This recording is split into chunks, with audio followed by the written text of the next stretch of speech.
স্বাগত জানাচ্ছি অনলাইন ক্লাসে। আমাদের আজকের পাঠদানের বিষয় পত্রিকায় প্রকাশিত চিঠি।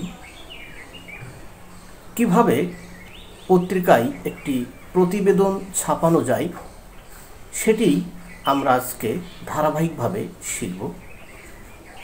বন্ধুরা, মনে রাখতে হবে, একটি বিষয় ভালোভাবে শিখলে অনেকগুলো বিষয়ের সমাধান করা সম্ভব।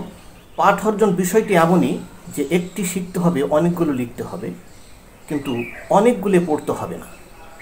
আমাদের এই বিষয়টি আসলে মাথায় রাখতে হবে যে আমরা একটি শিখব, অনেকগুলি লিখব। তো যাই হোক, কালক্ষেপণ না করে চলো দেখি আমরা পাঠে যাই। আব্দুল ওদুদ শাহ ডিগ্রি কলেজের পক্ষ থেকে সবাইকে বাংলা শ্রেণীতে স্বাগত। শুভ সকাল।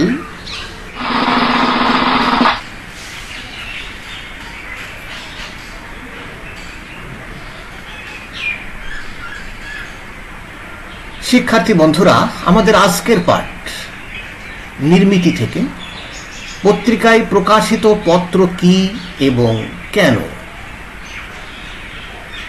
পত্রিকায় একজন নিযুক্ত প্রতিবেদক ছাড়া যে কোনো নাগরিক কোনো বিষয়ে তার মূল্যবান বক্তব্য তুলে ধরতে পারেন। বিশেষত পত্রিকার চিঠিপত্র কলামে এই মতামত প্রতিফলিত হয় বলে এর নাম পত্রিকায় প্রকাশিত চিঠি। চিঠিপত্র কলামে লেখা এই মতামতের জন্য কর্তৃপক্ষ দায়ী থাকেন না। এখন চলো দেখি একটি চিঠির নমুনা। দেখো, পত্রিকায় প্রকাশিত পত্রের নমুনা। নমুনা বলছে এই কারণেই যে আমরা বলেছি যে একটি চিঠি বা একটি প্রতিবেদন শিখলে, ভালোভাবে শিখলে সেটি যেমন অর্জন হয় এবং একটি শিখলেই অনেকগুলো লেখা যায়। সে কারণেই আমরা শুধুমাত্র এখানে নমুনা কথাটি ব্যবহার করেছি। কি নমুনা? দেখো, শহরে যানজট নিরসনের জন্য কর্তৃপক্ষের দৃষ্টি আকর্ষণ করে সংবাদপত্রে প্রকাশের জন্য একটি পত্র লেখো। এটিও কিন্তু একটি প্রশ্ন।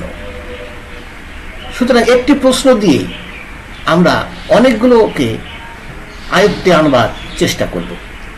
আশা করি সেটা আমাদের পক্ষে সম্ভব যদি আমরা ধারাবাহিকভাবে আমাদের আজকের এই ক্লাসটি সুন্দরভাবে করি। তো আমরা প্রথমে একটি শিরোনাম নেব। যেহেতু শহরে যানজট, তার জন্য একটি শিরোনাম ব্যবহার করব। এখানে করা আছে রাস্তায় যানজট মানুষের দুর্ভোগ।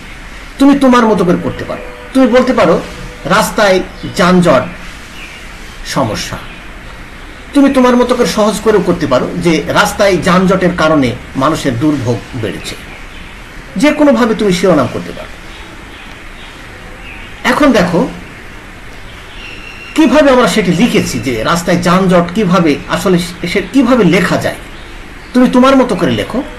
এখানে যেভাবে আছে সেটি ফলো করো। সম্প্রতি বাংলাদেশের বিভাগীয় শহরগুলোতে যানজটের মাত্রা দ্রুত গতিতে বেড়ে চলেছে। সময়ের সাথে সাথে জনসংখ্যা ও গাড়ি ঘোড়ার পরিমাণ বৃদ্ধি পাওয়ার ফলে আমাদের মফস্বল শহর চুয়াডাঙ্গাতেও এর প্রভাব পড়েছে। বিশেষ করে শহরের মাঝখান দিয়ে রেল লাইন থাকায় সার্বক্ষণিক যানজট লেগেই থাকে। এতে করে স্কুল, কলেজ, ব্যবসা বাণিজ্য, অফিস আদালত, চিকিৎসা কেন্দ্রে পৌঁছাতে বিড়ম্বনার শিকার হতে হচ্ছে। এই দুর্ভোগ থেকে মুক্তি পাওয়ার একান্ত প্রয়োজন বলে মনে করেন শহরবাসী। সম্প্রতি সরকার মহানগরে ফ্লাইওভার নির্মাণ করে যানজটের অনেকখানি স্বস্তি ফিরিয়ে এনেছেন। মফস্বলের ক্ষেত্রে বিষয়টি বিবেচনা করে এবং অচিরেই একটি রেলওয়ে ওভারব্রিজ স্থাপন করার জন্য কর্তৃপক্ষের দৃষ্টি আকর্ষণ করছে। তুমি তোমার মতো করে সমস্যাটা লিখতে পারো। এটি হলো একটি প্রতিবেদন। তো শেষের দিকে আমরা এই প্রতিবেদনটি লেখার পর যে অ্যাড্রেসটি দেবো সেটি হলো যে এলাকাবাসীর পক্ষে, মানে তুমি তো এলাকাবাসীর পক্ষে লিখছো। এরপরে দেখি তারপরে আমাদের করণীয় কি আছে। হ্যাঁ, আমরা একটি প্রতিবেদন নয়, আরো একটি প্রতিবেদন তোমাদের এখানে দেখাচ্ছি। দেখো, যে আমরা বলছি যে তুমি তোমার মতো করে যে কোনো প্রতিবেদন তুমি লিখতে পারো, শুধু রাস্তার বেহাল দশা নয় বা যানজট নয়, তুমি চিকিৎসা, বিদ্যুৎ, বন্যা, খরা, মহামারী, যে কোনো বিষয়ে তুমি কিন্তু প্রতিবেদন লিখতে পারো। তার জন্য তোমাকে এখানে একটি শিরোনাম ব্যবহার করতে হবে। তো এখানে একটি প্রতিবেদন দেখো, একটি নমুনা, আর একটি প্রতিবেদনের নমুনা। তোমার এলাকার রাস্তা সংস্কারের দাবি জানিয়ে পত্রিকায় প্রকাশিত একটি চিঠি লেখো। দেখো, পত্রিকায় প্রকাশিত একটি চিঠি, এখানে বলছে একটি চিঠি লেখো। একটি বিষয় তোমরা ভালো করে দেখো, একটি চিঠি লেখো। আসলে কি তুমি চিঠি লিখছো? তোমার মনে প্রশ্ন আসতে পারে যে এটি কি আসলে চিঠি? না, এটি কিন্তু আসলে চিঠি না। তুমি যেটা লিখছো সেটি কিন্তু প্রতিবেদন। কিন্তু চিঠি বলা হচ্ছে কেন? হ্যাঁ, চিঠি বলা হচ্ছে এই কারণেই যে এই প্রতিবেদনটি সংবাদপত্রের চিঠিপত্র কলামে ছাপানো হবে। মনে রাখতে হবে যে কোনো প্রতিবেদন যদি লিখতে হয় তাহলে পত্রিকার প্রতিবেদকরাই কিন্তু সেটি লিখবে।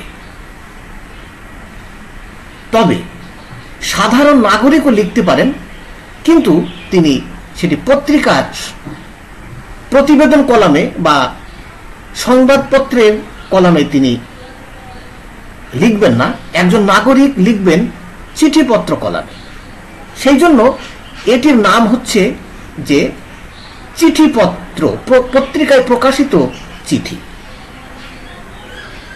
অর্থাৎ আমার প্রতিবেদনটি চিঠি হিসাবে বলা হচ্ছে প্রশ্নে যে চিঠিপত্র কলামে ছাপানো হবে। সেই কারণেই আসলে প্রশ্নটি এমন, কিন্তু মূলত আমি লিখছি একটি প্রতিবেদন। দেখো তো কি এখানে কি যে রাস্তার বেহাল দশা এবং সংস্কার প্রয়োজন। এখানে দেখো রাস্তার বেহাল দশা কোলন সংস্কার প্রয়োজন। তুমি লিখতে পারো রাস্তার অবস্থা ভালো না থাকায় জনদুর্ভোগ বেড়েছে। তুমি তোমার মতো করে লিখতে পারো। তো দেখো এখানে কিভাবে লিখছি যে আমরা চুয়াডাঙ্গা জেলার দামোহদা উপজেলার পূর্ব দক্ষিণ এলাকার অধিবাসী। আমরা, তার মানে তুমি লিখছো এলাকাবাসীর পক্ষে। এখান থেকে জেলা শহরের দিকে যেতে মহাসড়কে পৌঁছাতে 10 কিলোমিটার রাস্তা। রাস্তাটি গত বর্ষা মৌসুমে ভেঙে চুরে খানাখন্দে পরিণত হয়, বর্তমান যান চলাচলের একেবারে অনুপযোগী হয়ে পড়েছে। এতে করে স্কুল, কলেজ, ব্যবসা বাণিজ্য, চিকিৎসা এমনকি স্বাভাবিক যান চলাচলের ক্ষেত্রে চরম সংকটে পড়েছে এলাকার মানুষ। এখান থেকে উত্তরণের একমাত্র পথ সরকারের মানবিক দৃষ্টিভঙ্গি। আশা করি অচিরেই একটি ব্যবস্থার মুখ দেখবে ভুক্তভোগী মহল। ওই রকম ভাবে লেখো যে এলাকাবাসীর পক্ষে তোমার নাম দাও এবং ঠিকানা দাও। এভাবে তুমি যে কোনো প্রতিবেদন লিখতে পারো একটি শিরোনাম দিয়ে। এর জন্য কিন্তু তোমার বই পড়তে হবে না, মুখস্থ করতে হবে না। তুমি যদি এই ক্লাসটি এভাবে দেখো, সুন্দরভাবে দেখো, তাহলে কিন্তু এই একটি শিখলেই তুমি অসংখ্য প্রতিবেদন লিখতে পারবে এবং পত্রিকায় প্রকাশিত অসংখ্য প্রতিবেদন তুমি ছাপাতে পারবে চিঠিপত্র কলামে। তো ঠিক আছে, আমরা দুটি প্রতিবেদন কিন্তু আমরা দেখলাম, দুটি নমুনা দেখলাম। এবার দেখি আমাদের পরবর্তী ধাপে কি বলা হচ্ছে।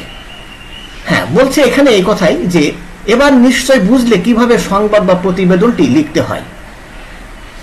এখন এরপর করণীয় কি জেনে নিই। হ্যাঁ বন্ধুরা, এরপর প্রতিবেদনটি পত্রিকায় প্রকাশের জন্য সম্পাদক বরাবর একটি দরখাস্ত লিখতে হবে। একটু বানানের বিভ্রাট ঘটেছে, একটু সমস্যা, তোমরা একটু দেখে নেবে, একটু ঠিক করে নেবে। তো চলো দেখি দরখাস্ত বা আবেদনপত্রে, অর্থাৎ আমরা বলছি যে এর সাথে একটি ফরওয়ার্ডিং লেটার যাবে। ফরওয়ার্ডিং লেটারটা কি? যে একটি আবেদনপত্র যাবে, প্রতিবেদনটি ছাপানোর জন্য একটি অনুরোধ বা একটি আবেদনপত্র যাবে। সেই কারণেই তোমরা বুঝতে পারছো সব মিলিয়ে কিন্তু একটা আসলে চিঠি। হ্যাঁ, তো এই যে ফরওয়ার্ডিং লেটার বা দরখাস্তটি যাবে, এই দরখাস্তটি কিন্তু ছাপানো হবে না, দরখাস্তটি অফিসেই থাকবে সম্পাদকের, কিন্তু ছাপানো হবে প্রতিবেদনটি। তো দেখো বন্ধুরা, এরপরে আমরা দেখি দরখাস্তটা আমরা আসলে কিভাবে লিখতে পারি। দেখো, দরখাস্ত বা আবেদনপত্রের নমুনা। এখানে আমরা একটা তারিখ দিতে পারি। তোমরা এর আগে দরখাস্ত লিখেছো জানো, বরাবর সম্পাদক দৈনিক ইত্তেফাক। তুমি ইত্তেফাক পত্রিকায় লিখছো, যে কোনো পত্রিকায় লিখতে পারো। টিকাটুলি, ঢাকা 1201, আমি সংক্ষেপে দিয়েছি ঠিকানা, জনাব। আপনার স্বনামধন্য বহুল প্রচারিত প্রকাশিত পত্রিকা দৈনিক ইত্তেফাক পত্রিকার চিঠিপত্র কলামে আমার প্রতিবেদনটি ছাপিয়ে বাধিত করবেন। 2 লাইনে কিন্তু আমাদের এই চিঠিটি হয়ে যাবে, অর্থাৎ এই ফরওয়ার্ডিং লেটার বা আবেদন পত্রটি 2 লাইনে 1 লাইনেই কিন্তু শেষ হবে। বিনীত এলাকাবাসীর পক্ষে, এখানে আমরা একটা অ্যাড্রেস দিয়েছি, মোসাম্মদ লাইলা খাতুন, গ্রাম জয়রামপুর, দামোহরদা, চুয়াডাঙ্গা। তো দেখো এটি দরখাস্ত আর কি, জাস্ট দরখাস্তটি আসলে সেখানে পাঠাতে হবে চিঠির সাথে সংযুক্ত করে। নিশ্চয় বুঝতে পারছো যে দরখাস্তটি কিভাবে লিখতে হবে। এরপরে দেখো, হ্যাঁ শিক্ষার্থী বন্ধুরা নিশ্চয় বুঝতে পারলে কিভাবে একজন নাগরিক পত্রিকার চিঠিপত্র কলামে তার স্বাধীন মতামত রাখতে পারে। তবে একটি কথা, এই মতামতটি দরখাস্ত সহ পত্রিকায় পাঠানোর জন্য অবশ্যই ডাক বিভাগের শরণাপন্ন হতে হবে। তার জন্য চাই একটি খাম। সুতরাং এখানে একটি খামের নমুনা বা প্রকৃতি দেখাতে হলো। দেখো বন্ধুরা, শুধু কাগজ বা প্রতিবেদন তো দিতে পারবে না পত্রিকা অফিসে, তার জন্য একটি খাম ডাক বিভাগের প্রয়োজন রয়েছে। তার জন্য খামটির একটি ছবি সংযুক্ত করতে হবে উত্তরপত্রে। একটি দরখাস্ত লিখবে, একটি প্রতিবেদন লিখবে এবং সেই সঙ্গে একটি খামের ছবিও বা প্রতিকৃতিও দেখাবে। যেমন দেখো, আমি দেখাচ্ছি, এই যে চিঠি প্রেরণের খামের নমুনা বা প্রতিকৃতি। দেখো প্রেরক, হ্যাঁ নাম ক, তার মানে তোমার নাম। তুমি যদি ক খ গ ঘ এভাবে দাও, এভাবেও দিতে পারো, আবার কোনো নাম উল্লেখ করে দিতে পারো। তবে একটি বিষয় লক্ষ্য রাখা উচিত যে নিজের গ্রামের নাম বা অ্যাড্রেসটা না দেওয়াই ভালো, ভিন্ন এলাকার নাম বা দেওয়াটাই, নাম টাম দেওয়াটাই ভালো। তো সেটি কেন বলছি যে আসলে এর অনেক ব্যাখ্যা আছে। তো আমরা মনে করি যে ক খ গ ঘ ইঙ্গ এভাবে যদি দিই তাতেও আমাদের সমস্যা নেই। নাম আমার ক, গ্রাম খ, পোস্ট গ, উপজেলা ঘ, জেলা ইঙ্গ, প্রাপক চ, গ্রাম ছ, পোস্ট বর্গের জ, উপজেলা ঝ, জেলা এও। এটি নমুনা, এবং তুমি যে কোনো নাম ধাম ব্যবহার করতে পারো, সমস্যা নেই। তারপরে এখানে খেয়াল করো, এখানে এই যে একটা ডাক টিকিট, এই ডাক টিকিট শব্দটা এখানে লিখতে হবে, ডাক টিকিট শব্দটি ব্যবহার করতে হবে।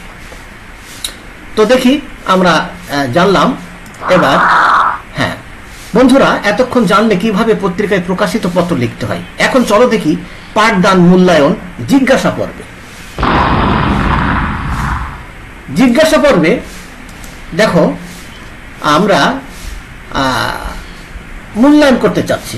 এটি কিন্তু একটি গুরুত্বপূর্ণ একটি পর্ব, যে এতক্ষণ তোমরা যেটি শিখলে আসলে শিখলে কিনা বা কতটুকু তোমরা শিখতে পারলে সেটি কিন্তু এই মূল্যায়ন পর্বে আমরা দেখব। এর উত্তরটা তোমরা করবে, আমি এখানে লিখছি, তোমরা উত্তরটা করবে এই জিজ্ঞাসা পর্বে।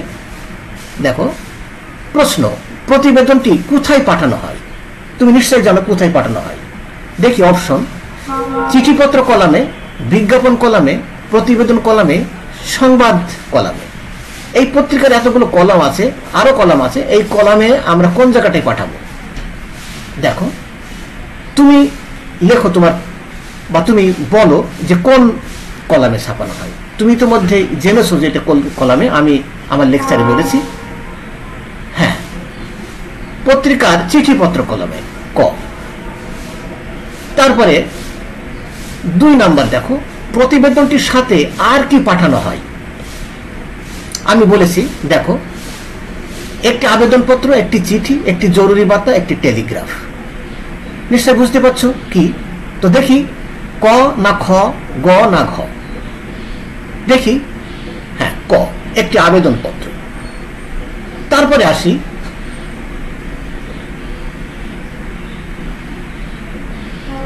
প্রতিবেদনটি কে লেখেন? প্রতিবেদনটি লেখেন কে? অপশন, প্রতিবেদক যে কোনো সাধারণ নাগরিক, যে কোনো নাগরিক। ক খ গ।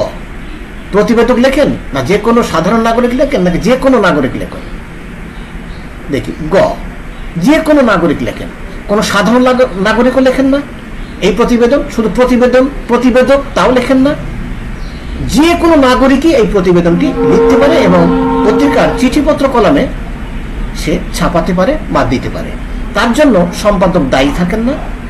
সম্পাদক সুন্দরভাবে স্বতঃস্ফূর্তভাবেই জনগণের এই প্রতিবেদনটি আসলে ছাপিয়ে থাকেন। দেখো, প্রাপক খামের কোন অংশে লেখা হয়? বাম অংশে, নিচের অংশে, ডান অংশে, মাঝখানে? প্রাপক শব্দটি কোথায় লেখা হয়? দেখো, খ, ডান অংশে। হ্যাঁ, ডান অংশে। তো বন্ধুরা, এখানেই শেষ হয়ে গেল আমাদের আজকের পাঠটা। সবাই ভালো থাকো, সুন্দর থাকো আর সুস্বাস্থ্য।